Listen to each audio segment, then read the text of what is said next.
你一个小毛孩看得清楚？都是人中人妇。黄道光芒，不尊之境。请门及修门。无地，你们觉得我神真的存在吗？ Halo semuanya, selamat datang di Ruang Sinema. Bagaimana kabar kalian semua? Semoga selalu sehat dan baik-baik saja. Sesuai jadwal, jadi pada hari ini kita akan kembali melanjutkan series Donghua Fearless Battle Spirit episode terbaru, yang mana ini adalah episode yang ke-47. Bagi yang mau bergabung dengan series ini, kita sudah sediakan playlistnya, jadi kalian bisa dengan mudah mencari di mana episode awal dari series ini. Sebelum kita mulai episode terbarunya, kita akan melihat dulu apa saja yang telah terjadi pada episode sebelumnya. Tepatnya pada episode 46. Sabtu kemarin, kita sudah di lantai pertama Pavilion Huiyuan. Para murid diminta untuk melakukan penilaian di Monumen Batu, yang mana dan hal itulah mereka bisa melihat pencapaian apa yang bisa mereka dapatkan nanti di masa depan. Khusus untuk para wanita diberikan keuntungan oleh tetua ini, yang mana ia akan memberikan hadiah 2 kali lipat bagi para wanita yang mau memeluk atau bahkan mencium dirinya. Tapi sayang sekali tidak ada satupun yang mau. Penilaian terus saja dilakukan hingga pada akhirnya adalah giliran dari Huangku. Ia secara mengejutkan semua pihak karena di masa depan nanti Huangku akan mencapai ranah Martial Lancaster. Namun keterkejutan itu tidak berhenti sampai di situ saja, karena Weihao mencapai cahaya kaisar. Ini menandakan kalau pencapaiannya di masa depan nanti akan jauh melampaui Huangku. Di tengah kesenangan mereka, Huang Rolin mulai menyombongkan pencapaian Weihao dan menganggap lemah para murid sekte Xuanling. Sekarang kita akan melanjutkan episode terbarunya. Sinan cukup kesal dan apa yang orang-orang itu katakan kepada dirinya dan juga teman-temannya. Maka karena itulah Sinan pun mulai menunjukkan kalau dirinya jauh melampaui Weihao. Hanya saja tidak ada cahaya apapun yang keluar dari monumen batu tersebut. Yang ada malah Sinan masuk ke dalam alam bawah sadarnya dan bertemu dengan sisi gelap dari dirinya. Sejak awal Sinan sudah tahu kalau ada hal aneh pada tablet batu itu. Selain itu Sinan yakin kalau tablet batu ini pasti memiliki hubungan dengan sekte jahat kala itu. Sinan pun penasaran siapakah sosok pria yang menyerupai wajah tampannya ini. Pada akhirnya sosok itu pun mengakui kalau ia merupakan pemimpin dari sekte jahat, sekaligus seorang master bela diri terkuat yang pernah ada.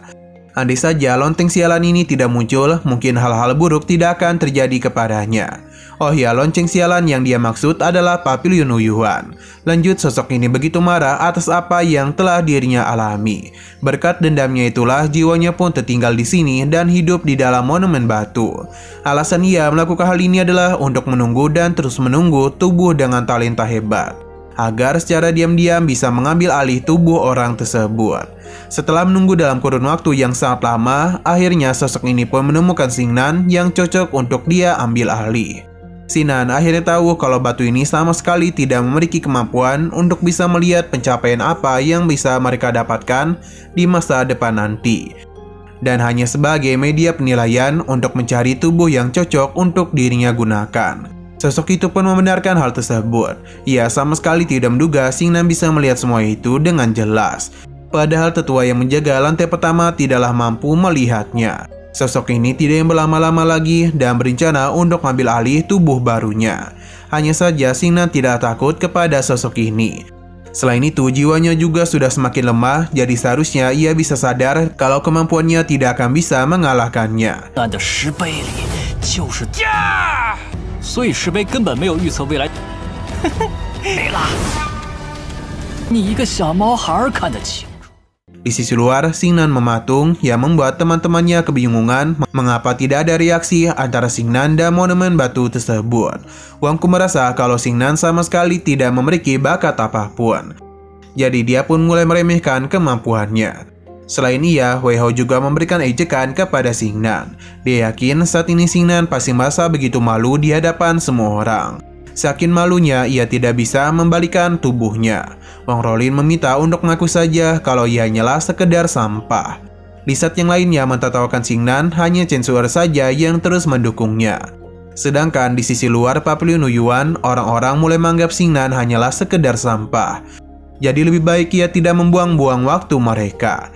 Dato' Fang sudah menduga kalau para murid dari Sekte Xuanling tidaklah pantas untuk dipandang tinggi. Kekecewaan pun mulai dirasakan oleh Jiang Bilan. Walaupun ia sangat mengagumi Xingnan, sayangnya level kultivasinya sangat rendah. Padahal di dunia seperti ini, kekuatan sangatlah dibutuhkan.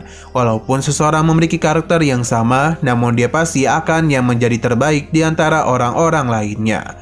Itu semua tergantung pada bakat yang mereka miliki. Saat ini Xingnan benar-benar ditekan oleh sosok pemimpin sekte jahat.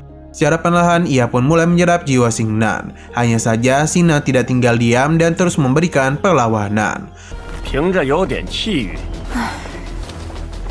都是人间人才。 Walaupun sudah berhasil terlepas, tapi Xingnan sadar betul kalau dirinya telah melemah. Ia harus mencari jalan untuk keluar dari situasi ini. Seharusnya tempat ini memiliki semacam formasi untuk membantunya. Hanya saja pemimpin sekte jahat tidak akan memberikan kesempatan tersebut. Merasa tidak punya pilihan lain, Xingnan pun mulai menutup matanya. Pemimpin sekte jahat menduga kalau Xingnan telah menyerah. Ini pun membuatnya senang karena akhirnya Xingnan tidak membuang-buang waktunya. Apalagi sejak awal ia sudah mengatakan kalau perlawanannya hanyalah sia-sia saja. Karena pada akhirnya ialah yang akan menjadi pemenang. Pemimpin sekte iblis yang tidak sabaran langsung saja melancarkan serangan kepadanya. Akan tetapi Xingnan secara tiba-tiba menghilang dari hadapannya. Ia secara paksa memisahkan jiwanya. Melihat ia yang lengah, Xingnan pun segera melakukan penyerangan kepadanya dan kembali bersembunyi. Ia mengakui kalau formasi pengunci jiwa 8 pintu miliknya tersembunyi dengan begitu baik. Hanya saja Xingnan mampu memanfaatkan celah kurungan yang dibuat oleh sosok itu. Di sisi luar, penjaga lantai pertama meminta Xingnan untuk segera menyingkir. Karena bagaimanapun ujian ini harus dilanjutkan. Ketua itu pun sempat memberikan ancaman kepadanya agar Xingnan bisa segera menyingkir. Akan tetapi karena ia tidak menjawab, maka sejugalah ia pun mulai menyentuh Xingnan.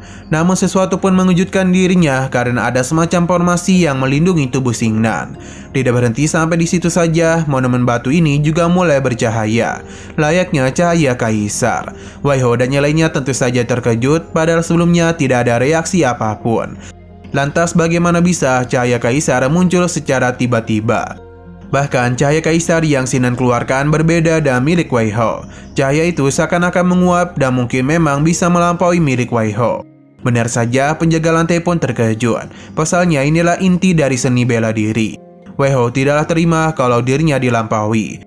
Maka karena itulah dia meyakini kalau Xingnan pasti telah curang. Ia pun meminta Xingnan untuk segera mengakui apa yang sudah dirinya lakukan. 老夫亲自动手吗？黄道光芒，不尊之境。 Kembali lagi ke dalam, yang mana secara perlahan formasi pengunci jiwa terus saja terbuka. Semakin Xingnan melukai pemilik sekte jahat, maka semakin banyak juga gerbang yang terbuka. Xingnan merasa kalau berada di ranah martial law bukanlah sesuatu yang bisa dibanggakan. Maka karena itulah dirinya akan kembali mengejutkan mereka. Yang mana cahaya di monumen batu itu pun mulai berubah menjadi warna hijau. Apa yang terjadi semakin membuat semua pihak terkejut, termasuk Aiyang Jiang Bilan. Karena seharusnya monumen batu itu hanyalah memiliki batasan pada cahaya kaisar saja. Lantas bagaimana bisa Xingnan menunjukkan kalau kemampuannya melampaui semua itu? Dan cahaya hijau tersebut menandakan kalau ia akan mencapai alam martial sains.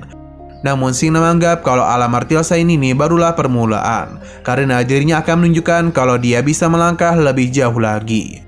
Di dalam sana, Xingnan terus saja menyerang pemimpin sekte jahat. Ini pun membuat cahaya pada monumen batu itu kembali berubah. Penjaga lantai tidak bisa berkata-kata. Terlebih lagi, Xingnan terus mengubah warna pada monumen batu dan kini dirinya sudah berada di ranah Wudi. Ini menandakan kalau seluruh benua pada masa depan nanti akan berada di dalam genggamannya. Xingnan meminta mereka untuk tidak berhenti terkejut karena pencapaian yang dirinya dapatkan tidak akan berhenti sampai di sini saja. Mendengar semua itu, teman-teman Xingnan pun yakin kalau dia mau mencapai ranah Kaisar Dewa Perang. Di dalam monumen batu itu, Xingnan pada akhirnya berhasil mengalahkan jiwa dari pemimpin sekte iblis. Bagi Xingnan, orang kuat yang dikejar saat ini tidak bukan adalah dirinya sendiri. Jadi tidak akan ada yang bisa menebak apa yang akan terjadi padanya di masa depan nanti. 无地，你们觉得真的存在吗？我追求的强者？ Sosok kesatria kuno mirip Xingnan pun mulai berbicara yang mengatakan kalau wilayahnya hanyalah puncak saja. Jadi perjalanannya itu masih panjang dan bisa membuat begitu banyak orang terpukau. Kekuatan yang begitu besar pun keluar dari monumen batu tersebut, yang mana itu adalah cahaya dari seni bela diri kuno Kaisar Dewa Perang. Melihat apa yang terjadi hanya bisa membuat semua orang terdiam. Xingnan pun mengakhiri pertunjukan memukau yang telah ia lakukan. Baginya, mau itu Dewa Perang ataupun Kaisar Wu, semuanya bisa mereka capai selama hati mereka tidak berubah. Selain itu, tidak ada yang bisa menghentikan dirinya untuk terus melangkah maju. Xingnan meminta penjaga lantai untuk memberitahu semua orang kalau tablet batu ini hanyalah berisi hati iblis, yang bisa membingungkan hati orang saja. Karena bagaimanapun masa depan seseorang tidaklah bisa ditebak oleh sebuah batu. Selain itu, masa depan seseorang memiliki kemauan tak terbatas karena pilihan yang mereka ambil. Meskipun langit dan bumi tidak menghendaki keinginannya itu, maka mereka harus tetap berjuang sampai bisa mencapai apa yang bisa mereka inginkan. Monumen batu itu pun dihancurkan dan begitu mudah oleh Xingnan. Semua ini pun bisa dilihat langsung oleh para tetua. Tianyi benar-benar senang karena Xingnan memang jenis muda milik sekte Xuanling. Kini giliran tetua Tianyi lah yang mengejek para tetua lainnya. Akan tetapi ia menenangkan mereka karena bagaimanapun Wei Hao dan yang lainnya telah mendapatkan hasil yang bagus. Jadi para tetua tidak perlu iri dan pencapaian dari Xingnan. Tetua Fang bersyukur monumen batu itu hanyalah kebohongan saja. Karena jika Xingnan memang bisa mencapai ranah Kaisar Dewa Perang, maka sudah dipastikan ia akan menjadi orang yang sangat mengerikan. 至死方休。真不愧是我玄灵宗的。哎呀，成绩还是很不错的。此子绝不可留。 Jiang Bilan begitu terpukau dan apa yang Xingnan lakukan. Karena ia sama sekali tidak peduli dan pencapaian indah yang dijanjikan oleh hati iblisnya. Jiang Bilan pun mulai membuka penutup wajahnya, yang mana ia menyayangkan orang berbakat seperti Xingnan tidak bisa dirinya ajak bersama dalam aliansi bisnis. Tidak bisa dirinya ajak bersama dalam aliansi bisnis mereka. Oke, sekian dulu pada video kali ini. Untuk video selanjutnya akan segera hadir. Jadi bagi kalian yang mengikuti series ini, langsung saja klik subscribe dan aktifkan loncengnya. Terima kasih yang sudah menonton video sampai habis. Jika kalian suka pada video ini, klik like dan share ke teman-teman kalian tentang channel ini.